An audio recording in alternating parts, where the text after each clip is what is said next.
News time TN நேயர்களுக்கு வணக்கம். இன்று நம்முடன் மூத்த பத்திரிகையாளர் திரு தாமோதரன் பிரகாஷ் அவர்கள் இணைஞ்சிருக்காரு. வணக்கம் சார்.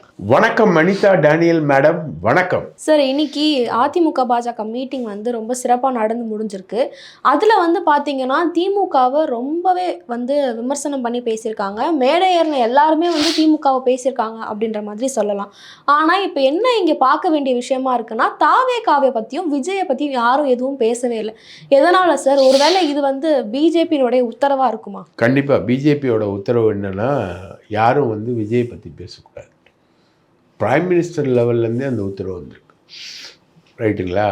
பிரைம் மினிஸ்டர் எந்த இடத்துலையுமே அமித்ஷாவோ சரி, பிரைம் மினிஸ்டரோ சரி, யாருமே பிஜேபியோட டாப் லீடர்ஷிப் எல்லாருமே விஜயை விமர்சிக்கிறதே கிடையாது. விஜய் அவர் போக்கில் சொல்கிறாரு, களத்தில் இல்லாதவங்களெல்லாம் பற்றி நாங்கள் விமர்சிக்கிறது இல்லை அப்படின்னு அவர் ஸ்டைலாக சொல்கிறார். ஒருவேளை பிஜேபி களத்தில் விஜய் இல்லைன்னு முடிவு பண்ணிடுச்சா? இந்த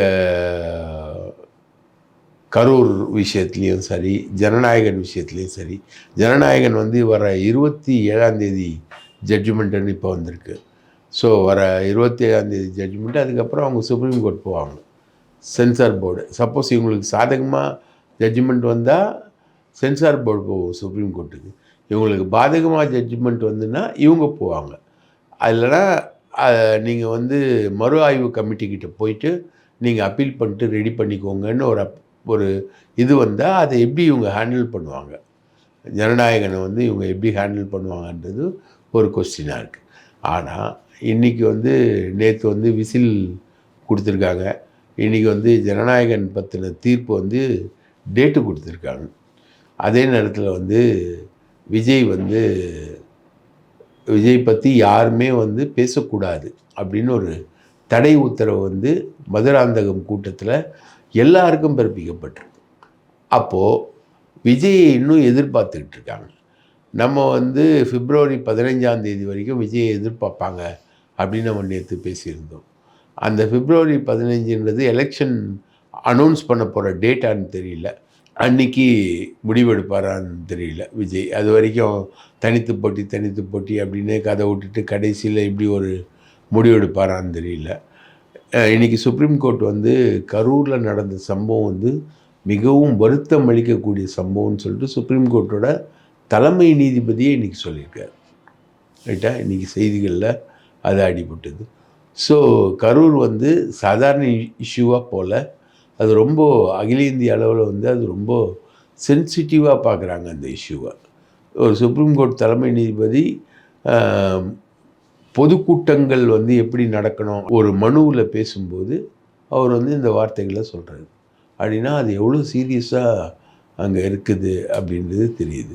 ஸோ அது ரொம்ப சீரியஸாக இருக்கும்போது விஜய் குற்றவாளி ஆவார். விஜய் குற்றவாளி ஆகிறாருன்னா ஒரு வேளை அரெஸ்ட் பண்ணப்படலாமா? இல்லை இப்போ அரெஸ்ட் பண்ணுவாங்களா, அப்புறம் அரெஸ்ட் பண்ணுவாங்களா, சார்ஜ் ஷீட் போட்டு அரெஸ்ட் பண்ணுவாங்களா? இதெல்லாம் சுப்ரீம் கோர்ட்டில் சிபிஐயும் எஸ்ஐடியும் ஸ்பெஷல் இன்வெஸ்டிகேட்டிவ் டீம் அவங்க 2 பேரும் தெரிவிக்க வேண்டிய நிலைமையில் தான் அங்கே இருக்குது. ஸோ இப்போ விஜய் இப்போதைக்கு விஜயை பற்றி பேச வேணாம் அப்படின்ற மாதிரி ஒரு முடிவு எடுத்திருக்கிறதுன்றது இன்னும் விஜய் பாஜக பிடியில் தான் இருக்காரா, அதிமுக பிடியில் தான் இருக்காரா? பாஜகவுக்கு மட்டும் இந்த இன்ஸ்ட்ரக்ஷன் கிடையாது. அதிமுக இன்னைக்கு எல்லா தோழமை கட்சிகளும் வந்திருக்காங்க. அவங்க எல்லாருக்குமே இந்த இன்ஸ்ட்ரக்ஷன் தான் கொடுக்கப்பட்டிருக்கு. அப்படின்னும்போது ரொம்ப இது ஒரு விஜய் படத்தில் கிளைமேக்ஸில் இருக்க சஸ்பென்ஸ் மாதிரி போயிட்டுருக்கு. சார், நம்ம தொடர்ந்து பேசிட்டு வர ஒரு விஷயம் பார்த்தீங்கன்னா சவுக்கு சங்கருடைய கேஸ். அதில் பார்த்தீங்கன்னா இன்றைக்கி ஹைகோர்ட்டில் சவுக்கு சங்கர் அவர்களுக்கு கடுமையான நிபந்தனைகள் விதிச்சிருக்காங்க அப்படின்னு சொல்லப்படுது. சரி, என்ன மாதிரியான விதிகள்லாம் விதிச்சிருக்காங்க? அதாவது இது வரைக்கும் அவர் மெடிக்கல் கிரவுண்டில் பெயில் வாங்கினார். அவருக்கு ஹார்ட்டில் பிளாக் இருக்குது, உடம்பு ஃபுல்லாக நோய் இருக்குது அப்படின்ற மாதிரி அவங்க அம்மா சொல்லி தான் பெயில் வாங்கினாங்க. அவர் போயிட்டு உட்காந்துக்கிட்டு வீடியோ பேசிக்கிட்டு இருந்தார். அப்போ தான் சைதாப்பேட்டை இன்ஸ்பெக்டர் மனு போட்டார். இந்த மாதிரி அவர் வீடியோ பேசுகிறாரு. வீடியோ பேசும்போது நாங்கள் கேட்ட செல்ஃபோனெல்லாம் எடுத்து காட்டுறாரு அவர். அப்போ மறைச்சார், கைது செய்யும்போது மறைச்ச செல்ஃபோன்லாம் எடுத்து காட்டுறாரு. இன்ஸ்பெக்டர் கொலைகாரன்னு பேசுகிறாரு அப்படின்ற மாதிரி எல்லாம் பேசினாங்க. அப்போ இவர் திடீர்னு 19 போயிட்டு இந்த நீதிபதி வேல்முருகன் ஐயா மேலே வந்து நம்பிக்கை இல்லை அப்படின்ற மாதிரி அவர் ஒரு மனு தாக்கல் பண்ணுறதுக்கு உடனே அவர் சொன்னார், நான் ஒரு 38 வருஷம் கேரியர் எனக்கு வழக்கறிஞராகவும் மாவட்ட நீதிபதியாகவும் உயர்நீதிமன்ற நீதிபதியாக 9 வருஷம் கேரியர் எனக்கு இருக்குது. இந்த 9 வருஷம் கேரியரில் நான் நல்லபடியாக தான் இது வரைக்கும் பண்ணியிருக்கேன். என் மேலே எந்த ரிமார்க்ஸும் வந்தது கிடையாது. நீங்கள் ரிமார்க்ஸ் சொல்கிறீங்கன்னா நேராக போயிட்டு சீஃப் ஜஸ்டிஸ் கிட்ட போய் சொல்லுங்கள் அப்படின்னு சொல்கிறாரு. அன்றைக்கி அவங்க சீஃப் ஜஸ்டிஸ் கிட்ட போகல. மறுநாள் வந்து இதே மாதிரி பிரச்சனை வரும்பொழுது அந்த வீடியோவை பற்றி போலீஸ் தரப்பு வழக்கறிஞர் சொல்கிறாரு, கொலைகாரன்னு இன்ஸ்பெக்டர் சொல்கிறாரு அப்படின்னா, அப்போ ஜட்ஜு வந்து அவர் ரியாக்ட் பண்ணது என்னென்னா, நாளைக்கு ஜட்ஜும் கொலைகாரன்னு சொல்லுவார் அவர். இந்த மாதிரி பிளாக்மெயில் பண்ணுறது, ஜுடிஷியரை வந்து பிளாக்மெயில் பண்ணுறது வந்து அனுமதிக்க முடியாது அப்படின்ற அவர் சொல்கிறார். உடனே இவங்க டென்ஷன் ஆகிட்டு நேராக சிஜிஐ கிட்ட போயிட்டு இந்த மாதிரி இந்த நீதிபதியை மாற்றணும் அப்படின்னு மறுபடியும் ப்ரெஸ் பண்ணுறாங்க. முதல் நாள் ப்ரெஸ் பண்ணல, 2வது நாள் போய் ப்ரெஸ் பண்ணுறாங்க. அப்போது சிஜிஐ வெளுத்து வாங்கிட்டார்.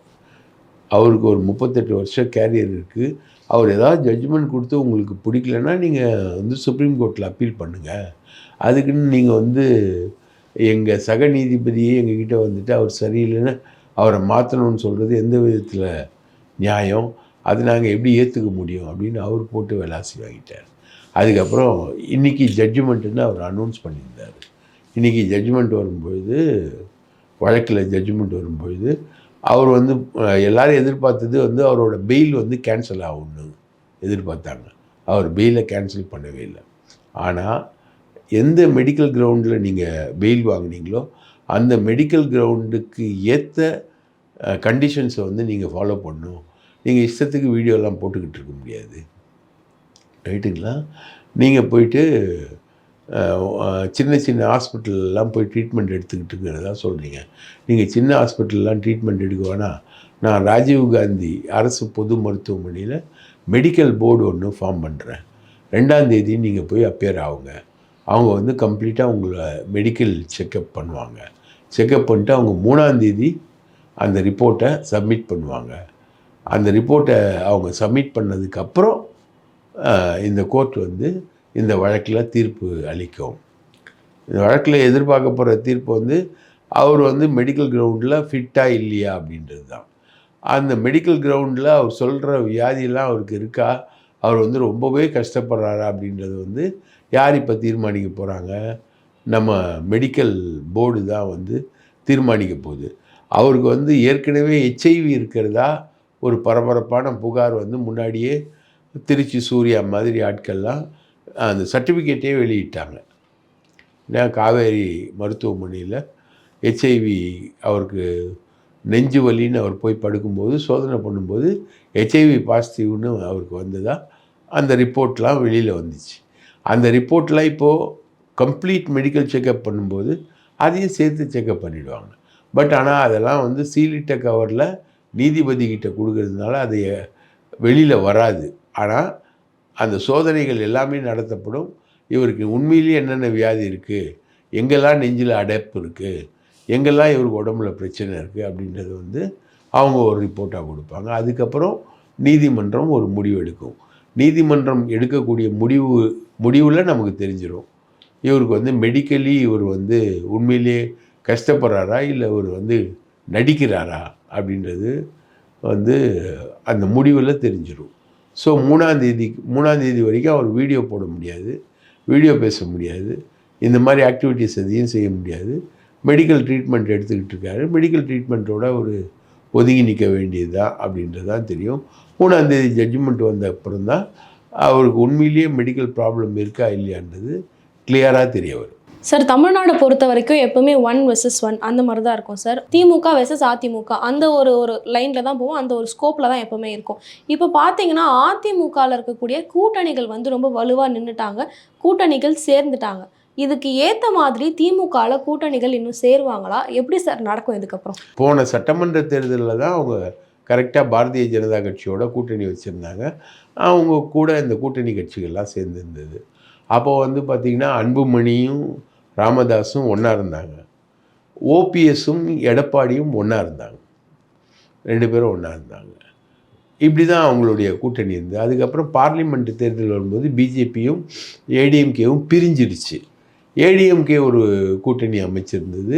அதுக்கு போட்டியாக வந்து பிஜேபி அண்ணாமலை தலைமையில் ஒரு கூட்டணி வந்து அவர் அமைச்சிருந்தார். அந்த கூட்டணி வந்து 18% வாக்குகளாக இருந்த கூட்டணி வாங்க எடப்பாடி வந்து 20% வாக்குகளை வந்து அவர் வாங்குறார். ஸோ 20 + 18 ஒன்று சேர்ந்துருந்தா 38, ரைட்டுங்களா? இப்போவும் வந்து 38% வாக்குகள் வந்து அதிமுக வாங்குமா அப்படின்றது ஒரு கேள்வி.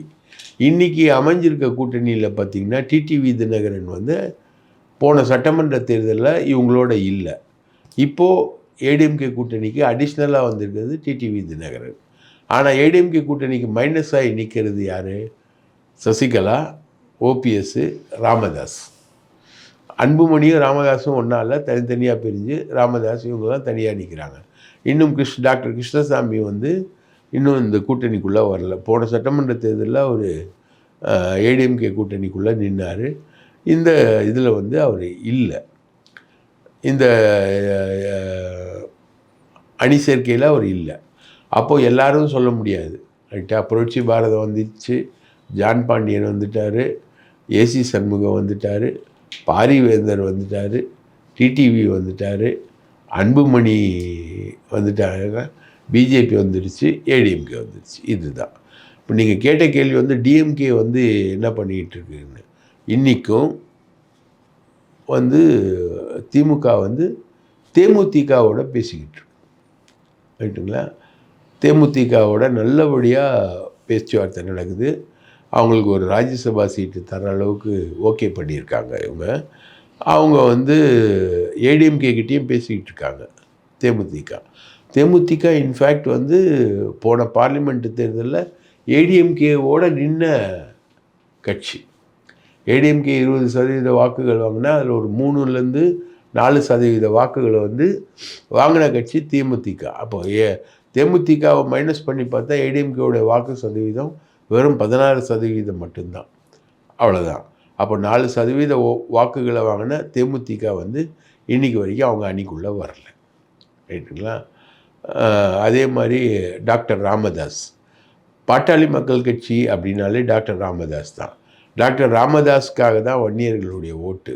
அவர் வந்து நூற்றுக்கணக்கான கிராமங்களில் அலைஞ்சு திரிஞ்சு கட்சியை வளர்த்து பல போராட்டங்களை நடத்தி அந்த கட்சியை வந்து முன்னுக்கு கொண்டு வந்தார்.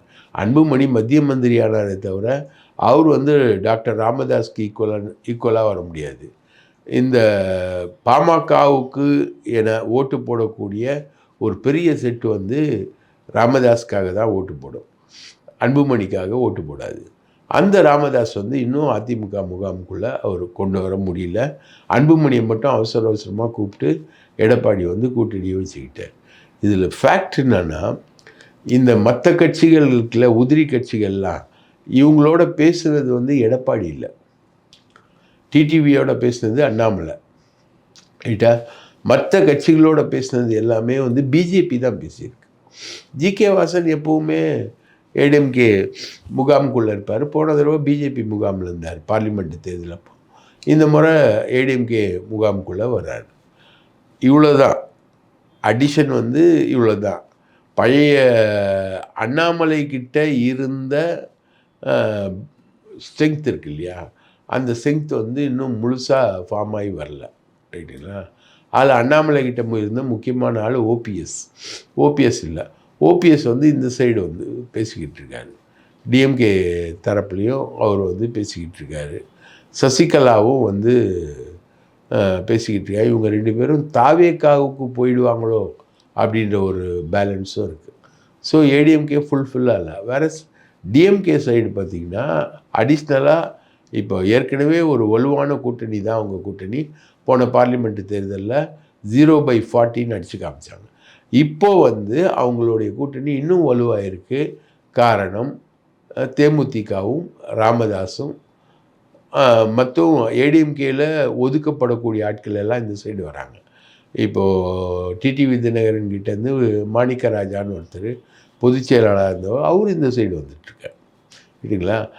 ஓபிஎஸ் கிட்ட ஸ்ட்ரெங்க்த்தாக இருந்த வைத்தியலிங்கம்ன்றவர் திமுக பக்கம் வந்திருக்கார். திமுகவில் வந்து சேர்ந்திருக்கார். ஒரத்தநாடு தொகுதியை பேஸ் பண்ணி அவர் வந்து சேர்ந்திருக்கார். ஸோ திமுக வந்து இன்னும் போன தடவையை விட அதிகமாக ஸ்ட்ரெங்த் ஆகுது. போன தடவை 25 சீட்டு காங்கிரஸ் கொடுத்தாங்க. இந்த தடவை 28 சீட்டு ப்ளஸ் ஒரு ராஜ்யசபா அப்படின்னு ஸ்டாலின் வந்து பேசி முடிச்சிட்டாரு. காங்கிரஸ்ன்றதை வந்து நம்ம நேற்று பிரேக்கிங் வந்து நம்ம நியூஸ் கொடுத்துருந்தோம். இப்போ அதோடு சேர்த்து மற்ற கூட்டணி கட்சிகள்னு வச்சுக்கோங்களேன். இப்போது இவங்க வந்து 8 சீட்டு கேட்குறாங்க. தேமுதிக அவங்களுக்கு 8 சீட்டு கேட்குறாங்க. அது எப்படி இவங்களால் தர முடியும் அப்படின்றது. ராமதாஸ் வந்து 10 சீட்டு கேட்குறாரு திமுக சைடில். அப்போ திமுக சொல்லக்கூடிய பதில் வந்து உங்கள் மக காந்திமதி ப்ளஸ்ஸு ஜிகே மணி, அருள், ரைட்டா, இவங்க எல்லாரையுமே வந்து நாங்கள் 3 சீட்டு அவங்கள வந்து எல்லாரையுமே எம்எல்ஏ ஆக்கி நாங்கள் கொடுத்துட்றோம் உங்களுக்கு. காந்திமதி கண்டிப்பாக எம்எல்ஏ ஆவாங்க அப்படின்ற மாதிரி ஒரு அஷூரன்ஸ் தான் வந்து இது வரைக்கும் திமுகவால் கொடுக்க முடிஞ்சிருக்கு. ஆனால் இவங்க கேட்கக்கூடிய சீட்டுக்கள் எண்ணிக்கை வந்து ரொம்ப அதிகமாக இருக்குது. பாமகவும் கேட்குறது அதிகமாக இருக்குது, தேமுதிகவும் கேட்குறது அதிகமாக இருக்குது. That is under negotiation. இப்போ டிஎம்கேவை பார்த்திங்கன்னா பழைய ஸ்ட்ரெங்த் அவங்களுக்கு இருக்குது. இன்க்ளூடிங் காங்கிரஸ் வந்து தாவேகா பக்கம் போகுன்றதை மாற்றி அவங்க முறியடித்து திமுக பக்கமே அவங்க ரீட்டைன் பண்ணியிருக்காங்க. அவங்க வந்து தாவேகா பக்கம் காங்கிரஸ் வந்து போகாது. அப்படி இருக்கக்கூடிய சூழ்நிலையில் பழைய ஸ்ட்ரெங்த் அப்படியே ரீட்டைன் ஆகி கூட ராமதாஸ் தேமுதிக கிட்டையும் பேசிக்கிட்டு இருக்காங்க. அதிமுக இந்த சைடில் வருது. எப்படி பார்த்தாலும் 43% மேலே தான் இருக்குது டிஎம்கே. இவங்க இப்போ கூட சேர்ந்த பர்சன்டேஜ் எல்லாத்தையும் சேர்த்தாலும் ஒரு 38க்குள்ளே தான் வராங்க, ரைட்டுங்களா? இவங்களுக்கும் அவங்களுக்கும் ஒரு 8% மேலே வித்தியாசம் என்பது இருக்குது. அந்த அளவில் தான் திமுக போயிட்டு. சரி, இப்போ அதிமுகவில் வந்து பார்த்தீங்கன்னா இவ்வளோ பேர் இணைஞ்சிருக்காங்க, இவ்வளோ பேர் வந்து இருக்காங்க. ஆனால் இவ்வளோ பேர் இருக்கும்போதும் வந்து ஓபிஎஸ் அவர்களும் சசிகலா அவர்களும் இணையாததுக்கான காரணம் என்ன சார்? அவங்களுக்கான முக்கியத்துவம் வந்து இவங்க கொடுக்கல. சசிகலாவுக்கும் டிடிவிக்கும் சொத்து தகராறு, பெரிய தகராறு. எவ்வளோ தொலைவுக்கு அந்த தகராறுனா ஒரு 2000-3000 கோடி ரூபாய்க்கு 2 பேருக்கும் சொத்து தகராறு இருக்குது. இவர் கண்ட்ரோலில் கொடுத்த ப்ராப்பர்ட்டி எல்லாத்தையுமே இவர் விற்றுட்டார். விற்று பணம் பண்ணிட்டார். இது வந்து சசிகலாவுக்கு செஞ்ச துரோகம். சசிகலான்ற எபிசோடு வந்து டோட்டலாக ஃபெயிலியர் ஆனது காரணம் டிடிவி தினகரன் தான். எனக்கு நல்லா தெரியும், பெங்களூர்லேருந்து அந்த அம்மா புறப்பட்டு வரும்போது உங்களை வரவேற்க 15 அமைச்சர்கள் காத்திருக்கிறாங்கன்னு டிடிவி தினகரன் சொல்ல, அதையே சசிகலா ஆட்கள் நம்மக்கிட்டலாம் சொல்ல, நம்ம அதை நம்பி நியூஸ்லாம் போட்ட ஆட்கள் நம்ம 15 மந்திரிகள் வந்து சசிகலாவோட தொடர்பில் இருக்காங்கன்னு. ஆனால் எல்லாமே பொய், பம்மாத்து, ஏமாத்து எல்லாமே. சசிகலா வந்து பெங்களூர்லேருந்து சென்னை வர்றதுக்கு 2 நாள் ஆச்சு. 48 மணி நேரம் அவங்களுக்கு ஆச்சுன்ற அடிப்படையில் ஒரு இடத்துல ஒரு பாயிண்டில் அந்த கும்பல் கூடுதுன்னா சசிகலா அடுத்த பாயிண்ட்டுக்கு போகிறதுக்குள்ளே இந்த கும்பல் அங்கே வந்துடும் வேனில். இப்படி தான் ஒரே கும்பலை வச்சு சீன் போட்டவர் தான் டிடிவி தினகரன். கிட்டத்தட்ட எனக்கு தெரிஞ்சு வெற்றிவேல் உட்பட 18 எம்எல்ஏக்கள் இவரை நம்பி நடுத்தருவுக்கு வந்தாங்க. எல்லாரும் வந்து எடப்பாடி சொல்கிறது தான். இவர் எல்லாரையும் காயடிச்சு விட்டார், சுத்தமாக காயடிச்சு விட்டார். இப்போ இந்த கடம்பூர் ஜமீன்தாரர் கூட இப்போது திமுகவுக்கு வந்திருக்காரு. டிடிவியோட ரொம்ப க்ளோஸாக இருந்தவர். டிடிவி வந்து முழுக்க ஏமாத்திருக்கு. அந்த துரோகம் வந்து சசிகலா கிட்ட இருக்குது. சசிகலா என்ன நினைக்கிறாங்கன்னா, நம்மளை மதிக்கலை, இவங்க வந்து மதிக்கவே இல்லை, எடப்பாடியை வந்து தூக்கிட்டு இன்னொருத்தரை வந்து கொண்டு வரணும் அப்படின்றதுக்கான ஒரு முயற்சி வந்து சசிகலா தொடர்ந்து பண்ணிக்கிட்டே இருந்தாங்க. கடைசி வரைக்கும் எடப்பாடி நீக்கப்படுவார், அதிமுக ஒன்றிணையும் தான் அந்த அம்மா சொல்லிக்கிட்டு இருந்தது. அதில் வந்து விஷயம் வந்துச்சு. இப்போது ஓபிஎஸ் என்ன சொல்கிறாரு,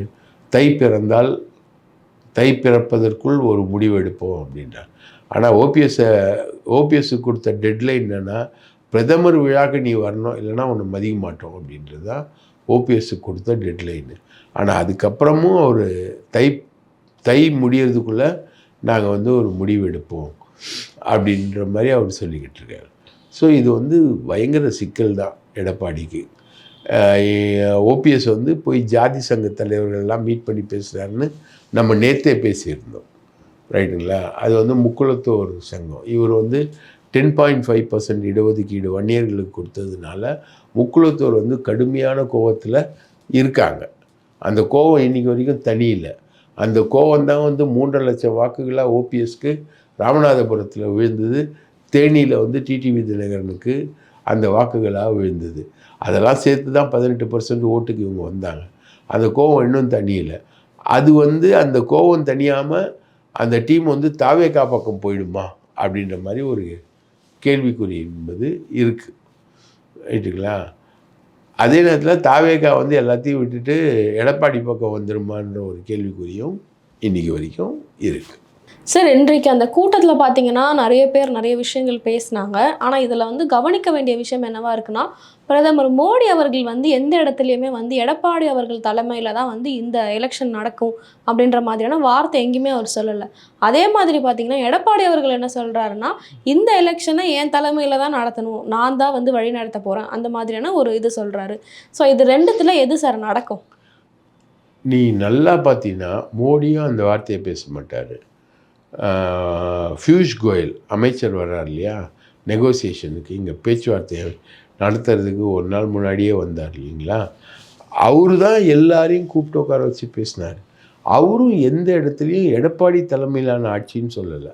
டிடிவி தினகரன் கூட முதல்ல வந்து எடப்பாடி பழனிசாமி அவர்களேன்னு தான் சொல்கிறார். அதுக்கப்புறம் தான் செகண்ட் டேர்மில் தான் அண்ணன் எடப்பாடி பழனிசாமி அவர்களே எங்களுக்குள்ள பங்காளி சண்டை இருக்கும், அதெல்லாம் நாங்கள் பேசிப்போம் தீர்த்துப்போம் அப்படின்ற மாதிரி ஒரு ஸ்ட்ரோக்கில் வர்றார்.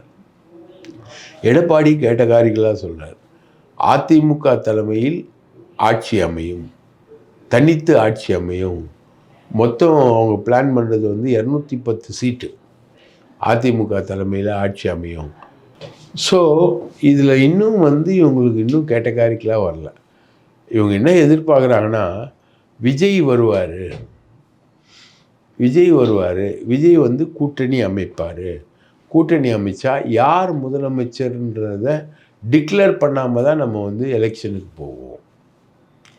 யார் முதலமைச்சர்ன்றதை வந்து இப்போ டிக்ளேர் பண்ண மாட்டோம்.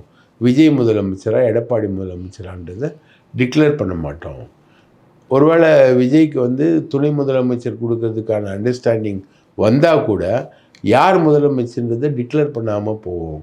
விஜய்க்கு ஒரு 40 சீட் 50 சீட் வந்து கொடுப்போம் அப்படின்ட்டு தான் இப்போ வரைக்கும். எல்லாரும் கூட்டணி கட்சி சேர்ந்தால் ஓகே, ஏடிஎம்கேவில் எல்லாரும் கூட்டணிகளை சேர்ந்தோம், கூட்டணியாக இருக்கும். இன்றைக்கி வரைக்கும் சீட்டு சம்மந்தமான ஒரு எஸ்டாப்ளிஷ்மெண்ட்டு வரல. 19 சீட்டு அன்புமணிக்குன்னு ஒரு அறிவிப்பு வந்திருக்கே தவிர பாக்கி எதுவும் வரல. ஏடிஎம்கே எத்தனை சீட்டு போட போகுதுன்னு தெரில. டிடிவி தினகரனுக்கு 10 சீட்டு கொடுக்க போகிறாங்கன்னு பேச்சுவார்த்தை ஓடிக்கிட்டு இருக்கு. அது எந்த அளவுக்கு வரல. நாளைக்கு சப்போஸ் ஓபிஎஸ் வந்தால் அவருக்கு எத்தனை சீட் கொடுப்பாங்க? சப்போஸ் சசிகலா வந்தால் அவங்களுக்கு ஒரு 2 சீட்டோ 3 சீட்டோ கொடுத்து மடக்கிடலான்னு தான் இவங்களுடைய கால்குலேஷனு. ஸோ இவங்க வரல, இன்னும் ஃபார்மே ஆகலை. விஜய் வந்தார்னா என்ன ஆகும்? இந்த கூட்டணி என்ன ஆகும்? விஜய் வந்தார்னா யார் முதலமைச்சர்? இதெல்லாம் வந்து கேள்வி. அதனால தான் பிரைம் மினிஸ்டர் வந்து என்டிஏ கூட்டணி ஆட்சி அமையுன்றாரு, எடப்பாடி வந்து அதிமுக ஆட்சி அமையுன்றாரு. எடப்பாடிக்கு வந்து விஜய் வரமாட்டார், விஜய் வந்து தனித்து போட்டிக்கு போவார், விஜய் வரமாட்டார் அப்படின்றது தான் எடப்பாடியுடைய கால்குலேஷன். ஆனால் இவங்களுக்கு அந்த கால்குலேஷன் இல்லை. இவங்களுக்கு பிஜேபிக்கு வேறு கால்குலேஷன் இருக்குது. அவங்க தொடர்ந்து விஜயை மிரட்டிக்கிட்டு இருக்காங்க. கரூர் கேஸை வச்சு ஜனநாயகனை வச்சு மிரட்டிக்கிட்டு இருக்கிறது எடப்பாடி இல்லை. மிரட்டிக்கிட்டு இருக்கிறது வந்து முழுக்க முழுக்க பிஜேபி தான் மிரட்டிக்கிட்டு இருக்கு. அப்போ அவங்களுக்கு தான் வந்து தெரியும், ஒரு பயிரை நட்டு வச்சுருக்கோம், ஒரு கிழங்கை நட்டு வச்சுருக்கோம், அது விளையுதா இல்லையா, அந்த பயிர் எந்த அளவுக்கு வருது போதுன்றதுக்கான விஷயம் என்பது வந்து பிஜேபிக்கு தான் தெரியும், எடப்பாடிக்கு தெரியாது. ஸோ அதனால் இன்னும் அதிமுக கூட்டணின்றது வந்து ஒரு மிகப்பெரிய குழப்பத்தில் இருக்கக்கூடிய கூட்டணி. இன்றைக்கி கூட்டத்துக்கு கூட மொத்தம் ஒரு 38,000 சேர் போட்டிருந்தாங்க. ரைட்டுங்களா? 40,000 பேரை கூப்பிட்டு வந்தது பிஜேபி. அதிமுக வந்து 60,000 பேரை கூப்பிட்டு வருவேன்னு சொன்னாங்க. மொத்தம் 5 லட்சம் பேர் வருவாங்கன்னாங்க முதல்ல. அதுக்கப்புறம் 1,50,000 பேர் வருவாங்கன்னாங்க. அதில் வந்து ஏடிஎம்கே வந்து ஒரு 60,000 பேரை கூப்பிட்டு வருவோம் அப்படின்னாங்க. இன்றைக்கி ஏடிஎம்கே கூப்பிட்டு வந்தது வெறும் 10,000. மொத்த கூட்டமே 50,000 தான். சரிங்களா? இதுக்காக சென்னை திருச்சி ரோடை பிளாக் பண்ணி எல்லாத்தையும் பிளாக் பண்ணி எல்லா வேலையும் பார்த்து இப்படி வரவங்க அப்படி வாங்க, அப்படி வரவங்க இப்படி வாங்கலாம் ரூட்டெல்லாம் டைவெர்ட் பண்ணி ஈசிஆர் வழியாக மரக்காணம் போயிட்டு மரக்காணம் வழியாக திண்டிவனம் வந்து திண்டிவனத்துலேருந்து கனெக்ட் பண்ணிக்கோங்க அப்படின்னு சொல்லிட்டு சென்னையிலேருந்து போகிறவங்களெல்லாம் பண்ணி சென்னைக்கு வர்றவங்கள வந்து நீங்கள் திருவண்ணாமலை போயிட்டு சுற்றிட்டு காஞ்சிபுரம் வழியாக உள்ளே வாங்க அப்படின்ற மாதிரி சென்னைக்கு வர்றவங்கள மாற்றி இவ்வளோ ஏற்பாடும் பண்ணியிருக்காங்க. ஆனால் இவங்க வந்து சொன்ன 1.5 லட்சம் பேருக்கு 1.5 லட்சம் சேர் போடல, வெறும் 38,000 சேர் தான் போட்டிருந்தாங்க. அதில் 40,000 பேரை உட்கார வச்சது பிஜேபி. அதுக்கப்புறம் நின்றுக்கிட்டு இருந்தவங்க வந்து 10,000 பேர். நீங்கள் நல்லா பார்த்தீங்கன்னா விழாவில் முழுக்க முழுக்க பாரத் மாதா கி ஜெய் அப்படின்னும் போது சவுண்டு நிறைய வந்தது. வந்தே ஒன்று சொன்ன உடனே மாத்தரம் மாத்தரம்னு ரிப்ளை பண்ணிகிட்ருக்கு. இந்த ரிப்ளை அதிகமாக வந்ததுக்கு காரணமே வந்து பிஜேபி கூட்டிகிட்டு வந்த ஆட்கள்.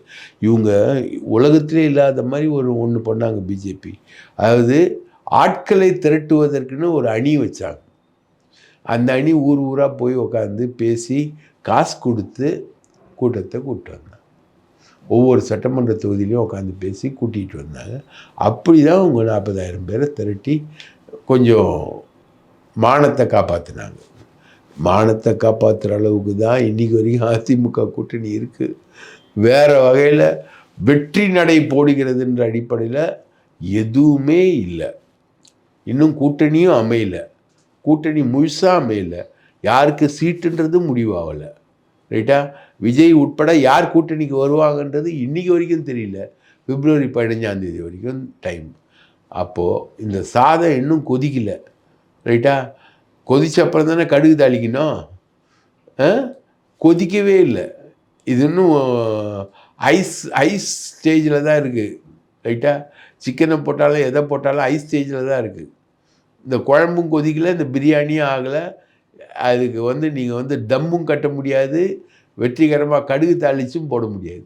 அந்த மாதிரி லெவலில் தான் வந்து ஏடிஎம்கே கூட்டணி வந்து இருக்குது. வேறஸ் இங்கே வந்து ஃபுட்டு ப்ரிப்பேர்டு டிஎம்கே கூட்டணியில் ஃபுட்டு ப்ரிப்பேர்ட் பண்ணிவிட்டு அதுக்கு மேலே டெக்கரேஷன் ஒர்க்கு தான் இப்போ நடந்துக்கிட்டு இருக்கு. அதுக்கு மேலே என்ன பண்ண முடியுன்ற டெக்கரேஷன் ஒர்க்கு தான் நடந்துக்கிட்டு இருக்கு. அப்போ நீ ஏன் சொல்லு எந்த கூட்டணி வந்து நல்லா ஃபார்மில் இருக்குது அப்படின்றத நீயே சொல்லு. அதுதான் உண்மையான நிலவரம். பொறுத்திருந்து பார்ப்போம் சார். காலம் பதில் சொல்லும். பல்வேறு தகவல்களை பகிர்ந்துக்கிட்டீங்க. மிக்க நன்றி சார். வாய்ப்பளித்ததற்கு மிக்க நன்றி.